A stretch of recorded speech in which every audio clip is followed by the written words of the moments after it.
কত সুন্দর প্যান্ডেল না, দেখো সামনে ময়ূর, দুই দিকে ময়ূর, খুব সুন্দর লাগছে। তো হ্যালো এভরিওয়ান, গুড ইভিনিং। তো সন্ধ্যেবেলা আমরা এসে গেছি ভাটপাড়াতে। এই থিমটা করেছে খুব সুন্দর, সামনের ময়ূর থিম করেছে। দেখো আমরা ফুচকা যে খাই পাতা দিয়ে, সেই পাতা দিয়ে করেছে। তো তোমাদের একটু কাছে নিয়ে গিয়ে দেখাই ফুচকা খাওয়ার পাতা, খুব সুন্দর লাগছে না? আর সামনের ময়ূরটাকেও খুব সুন্দর লাগছে। তোমাদের কেমন লাগছে অবশ্যই বলো। আর এখানে ভিড়টা দেখে তোমরা বুঝতেই পেরেছো যে সবাই এখানে ভিডিও ফটো তুলছে। সামনের ময়ূরটাকে খুব সুন্দর লাগছে। আর ভেতরেও দেখো ফুচকা খাওয়ার পাতা, কিন্তু এগুলো প্লাস্টিকের পাতা। আর এদিকে ময়ূরটা দেখো কত সুন্দর লাগছে, শাল পাতা দিয়ে, ওপরে গায়ে শাল পাতা দিয়ে করেছে। আর দেখো বাইরে থেকে আমরা শুনতে পাচ্ছি ময়ূরের ডাক। তো চলো তোমাদেরকে ভেতর থেকে ঘুরিয়ে আনি। ভেতরে ভিড় দেখো, আমরা ঢুকতেই পাচ্ছি না, এত ভিড়। একটাই গেট আছে, সেখান থেকে ভেতরে ঢুকছে আবার বাইরে বেরাচ্ছে।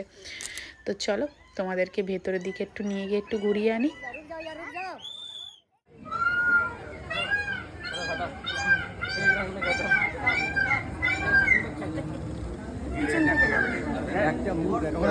ফটো তুলি।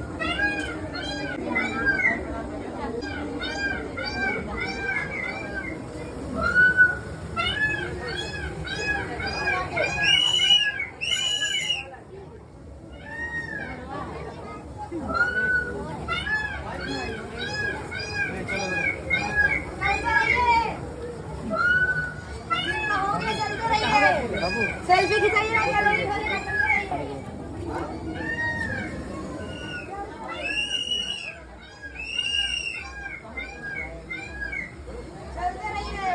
আমাদের এই ভাটপাড়ায় গণেশ ঠাকুরের প্যান্ডেলটা তোমাদের কেমন লাগলো কমেন্ট করে বলো। আর ভালো লাগলে একটা লাইক করে দিও। তো আমার চ্যানেলে নতুন হয়ে থাকলে চ্যানেলটা সাবস্ক্রাইব করে নিও। তো আজ আসি, চলো টাটা।